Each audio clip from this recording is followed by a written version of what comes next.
l'homme de Dieu a invité le docteur Isigor Gozeblé, journaliste et docteur en théologie biblique, chercheur et responsable de presse, afin d'apporter un éclaircissement sur ce sujet. Le jeune Makosso, vous avez appris qu'il a été arrêté et qu'aujourd'hui, il est à la Maka. C'est une triste réalité. Est-ce que c'est normal? En tant que serviteur de Dieu, est-ce que c'est normal qu'il retourne 2 fois à la Maka?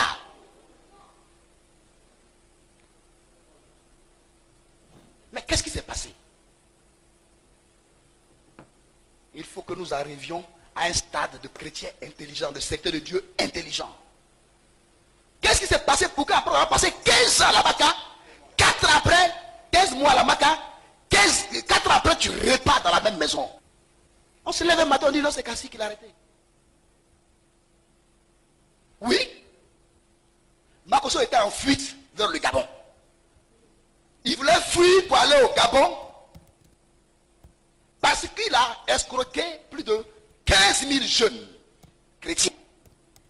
On n'a pas dit, écoutez-moi bien, on n'a pas dit qu'il a eu de l'argent avec le monde païen. On dit des jeunes chrétiens, des jeunes qui ont abandonné le monde païen et qui sont venus se réfugier dans le sang de Christ, qui ont besoin d'espérance, qui ont besoin de témoignages du Dieu qui bénit.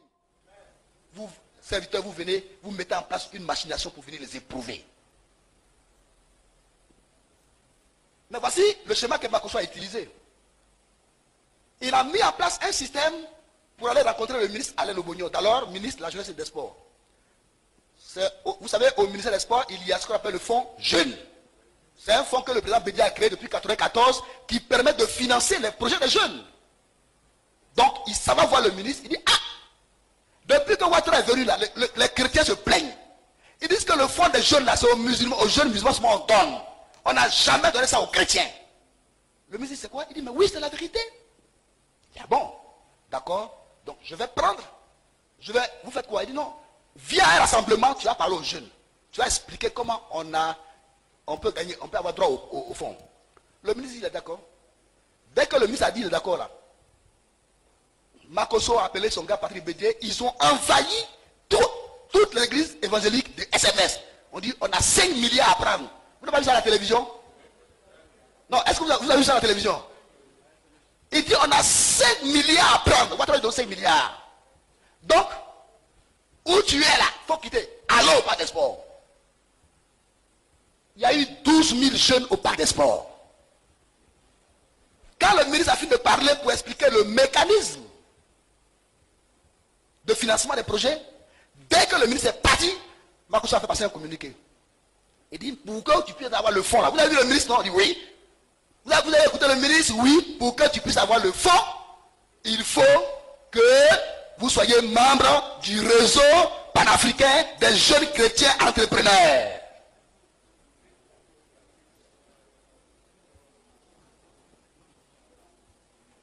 Ils sont allés prendre un bureau à Djamé.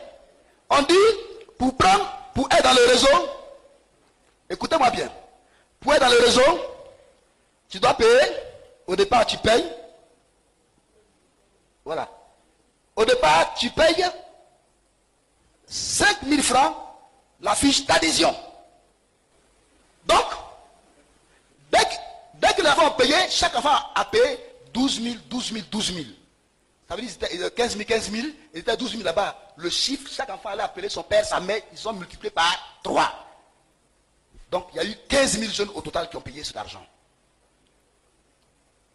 Mais Makosso, comme il sortait de prison, si lui-même se met comme président, les gens vont douter. Donc, il s'est mis de côté, mais il a choisi un jeune qui ressemble un peu à Bédier. Il a surnommé Patrick Bédier. Donc, quand nous, on a entendu ça, on pense que c'est le fils de Bédier qui l'a converti. Il a pris l'argent. Ils ont pris l'argent. Un jour, ils viennent. Ils disent, bon, mais en tant que les jeunes vont, ils font lavage de cerveau pour prendre encore les offrandes. Donc il y a réunion tous les jours, comme à Kona au frère là. Tous les jours, il y a réunion pour prendre encore les offrandes. Et puis un jour, ils viennent. Les enfants ne répondaient plus. Un jour, ils viennent et disent, ah, le ministre dit, il vous faut maintenant un carnet de suivi de créances. Donc ça fait 22 000. Les enfants disent, oh. Il dit, bon, rendez-vous demain. Il revient.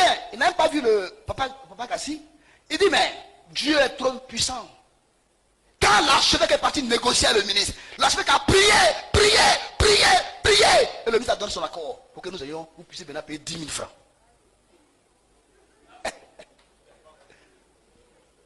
Alors, les enfants, tout le monde dit on ne veut plus. Donc, tout le monde dit il ne veut plus. Il y a un groupe qui est parti, dit 10 000 francs, on ne paye plus 5 francs. Et il y a 348 qui ont payé les 10 000 francs.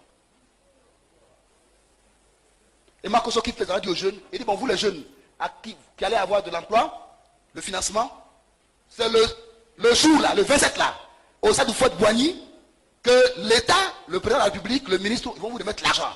Donc venez avec votre père, votre mère, votre neveu, votre oncle, chacun avoir 50 personnes. C'est eux qui étaient au terrain. Pour recevoir leur argent.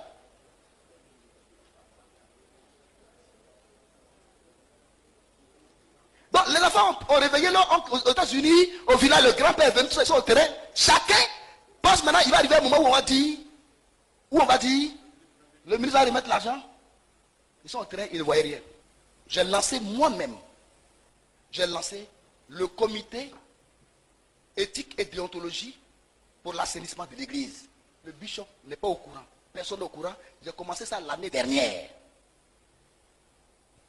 Donc, mon truc consiste à quoi? Je fais des communiqués à la télévision, à Béné TV, à Fréquence Vie. Je fais des communiqués à la Voix Sainte. Je dis, et dans le communiqué on dit, il nous revient de façon récurrente que des personnes mal intentionnées escroquent les fidèles chrétiens au moyen des projets de prospérité, de voyage en Israël, aux États-Unis, en France, que tous les chrétiens qui détiennent une preuve de vente immobilière, d'achat de terrain, de venir les déposer auprès de maître Tia, afin que nous puissions engager la méthode de la réconciliation au sein de l'église.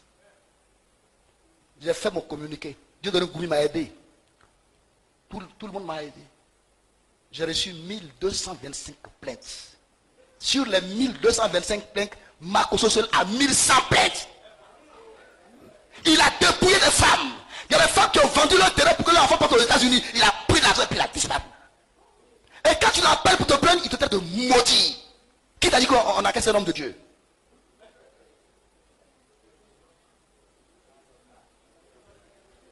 Les documents sont là.